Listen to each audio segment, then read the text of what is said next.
اس کے علاوہ ہمارے پاس اسمال اماؤنٹ میں ڈیری پروڈکٹ میں بھی پایا جاتا ہے. تو یہ کیلشیم انتہائی ضروری ہیں. دوسرے منرلز یا دوسرے ٹائپس میں ہمارے پاس آئرن ہے. آئرن بھی ایک امپورٹنٹ منرل ہے، اور یہ جس طرح ہمیں معلوم ہے کہ ہمارا جو بلڈ سیل میں ہیموگلوبن مالیکیول ہوتا ہے، یہ اس کا سینٹرل پارٹ ہے جو بلڈ کو ریڈ بنانے، اس کے علاوہ اسی کی وجہ سے ٹرانسپورٹیشن آف آکسیجن ہوتا ہے کیونکہ آکسیجن کو ٹریپ کرتا ہے. اسی کے علاوہ آئرن امیون سسٹم اور سینٹرل نروس سسٹم کے ساتھ بھی ہیلپ کرتا ہے.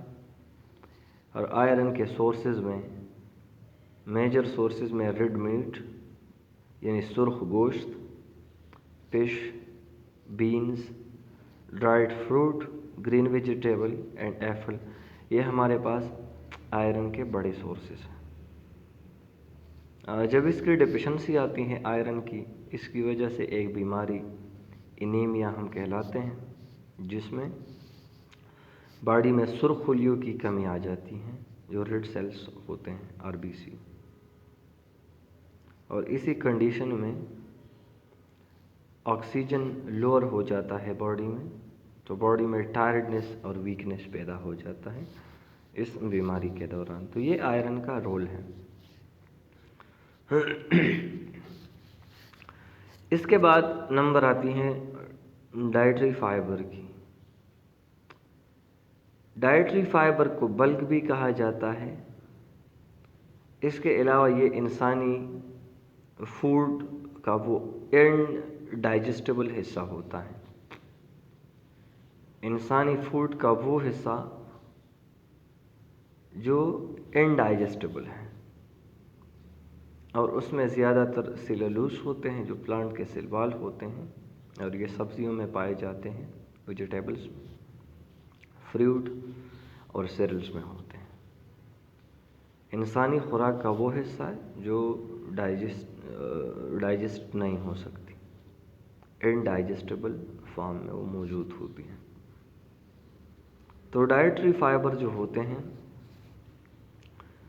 Move entered through the digestive system, اور دو طرح کے اس میں فائبر ہیں، ایک سالوبل ہیں اور ایک انسالوبل ہیں. جو انسالوبل فائبر ہے وہ واٹر میں ڈیزالو نہیں ہوتا، اور وہ through out the small intestine جو ہے وہ کوئکلی موو کرتا ہے، ٹریول کرتا ہے. ویٹ برین بران، اس کے علاوہ whole grain bread and cereal as well as the skin of many fruit and vegetable, یہ تو انسالوبل ڈائٹری فائبر ہیں. سالوبل وہ ہوتے ہیں جو ڈائجسٹیو ٹریکٹ سے سلولی پاس ہو جاتے ہیں، اور یہ ایک جیل لائک اسٹرکچر بناتا ہے جس میں یہ ہارمفل یعنی پیتھوجنس جتنے ہیں یا اور چیزیں ہیں وہ ٹریپ کرتے ہیں. کولیسٹرول ہیں، اوٹس ہیں، بینز، بارلی، اس کے علاوہ many fruit and vegetable contain soluble fibre. اس کے امپورٹنس یہ ہیں کہ فائبر کی وجہ سے خوراک جو ہوتا ہے، یہ فیسج آف فوڈ جو ہیں یہ اسپیڈ اپ ہو جاتا ہے.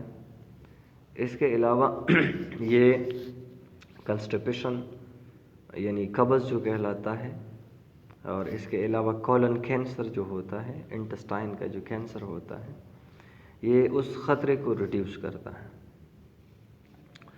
اس کے علاوہ یہ کولیسٹرول کو بھی ایبزارب کرتا ہے، تو بلڈ کولیسٹرول جو لیول ہے وہ بھی ڈائٹری فائبر کی وجہ سے مینٹین یا نارمل ہوتا ہے. تو یہ ایک امپورٹنٹ چیز ہے. سیکنڈ لاسٹ ون ہمارے اس ٹاپک میں ہمارے پاس واٹر ہے. واٹر انسانی جسم میں سب سے زیادہ پائے جانے والا ایک سبسٹانس ہے، اور تقریباً 70% ہماری باڈی میں واٹر پایا جاتا ہے. اس کے وائٹل فنکشنز ہوتے ہیں، بہت زیادہ اس کے فنکشن ہے باڈی میں۔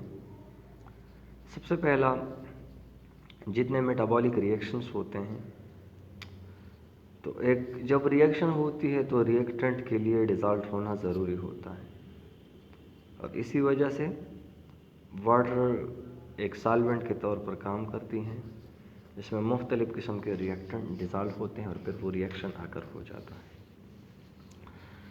اس کے علاوہ جو واٹر ہوتی ہیں وہ بلڈ میں پریزنٹ ہوتی ہیں، اور اس کے علاوہ dissolve oxygen from the lungs, اور اسی طریقے سے oxygen is transported to cells, mean that water کے تھرو یا اس کی وجہ سے اصل میں ٹرانسپورٹ ہوتا ہے۔ کاربن ڈائی آکسائڈ سیل سے لنگس میں آتا ہے، اور اسی طریقے سے نیوٹرینٹ جو ہوتے ہیں وہ ڈائجسٹیو سسٹم کے ہر ایک حصے تک پہنچ جاتے ہیں because of water. Almost every cell in the body is bathed and intestinal یا interstitial fluid which is almost entirely water۔ ہر ایک سیل بات کرتی ہیں، وہ ویٹ ہوتی ہیں، اور وہ بھی واٹر کی وجہ سے ہیں۔ یہ ایک ریئیکٹنٹ کے طور پر کام کرتا ہے، جس طرح ہائیڈرولسس کا پروسیس ہے۔ اس کے علاوہ یہ اسٹیبلائزر کے طور پر کام کرتی ہے، باڈی ٹمپریچر کو اسٹیبلائز کرتی ہے، ہیٹ کو باڈی سے ریلیز کرتی ہے سلولی۔ اس کے علاوہ یہ ایک لوبریکیٹنگ میڈیم ہے۔ میوکس کا جو زیادہ تر حصہ ہوتا ہے وہ بھی واٹر پر مشتمل ہوتا ہے۔ اس کے علاوہ یہ ایک فلشنگ میڈیم ہے، ٹاکسک کو ریموو کرنے کے لیے، جس طرح یوریا کڈنی۔ تو مین دیٹ کہ we are totally dependent on water, اور جب ڈی ہائیڈریشن ہوتی ہے باڈی میں تو بہت شارٹ ٹائم میں اس سے ڈیتھ کاز ہو جاتا ہے۔ اس کی وجہ یہ ہے کہ جب ڈی ہائیڈریشن ہوتی ہے تو بلڈ تھک ہو جاتی ہے، ٹرانسپورٹیشن آف میٹیریل ایزی نہیں ہوتا، باڈی میں جتنا میٹابولزم چل رہا ہے وہ سلو ہو جاتا ہے، کیونکہ یہ as a solvent, universal solvent کے طور پر واٹر کام کرتا ہے۔ تو یہ ہمارے پاس اس کے کچھ امپورٹنس تھے۔ انشاءاللہ آج کے لیے یہ کافی ہوگا، اور آپ لوگوں کے لیے ہوم اسائنمنٹ اس میں ہے کہ write and memorise role of mineral for living organism, mineral کا لیونگ آرگینزم کے لیے یا اس کی لائف میں کیا رول ہے، تو یہ آپ کے لیے ہوم اسائنمنٹ ہوگا۔ آج کے لیے انشاءاللہ اتنا کافی ہوگا، فردر کمنگ کلاس میں نیوٹریشن چیپٹر کو آگے بڑھائیں۔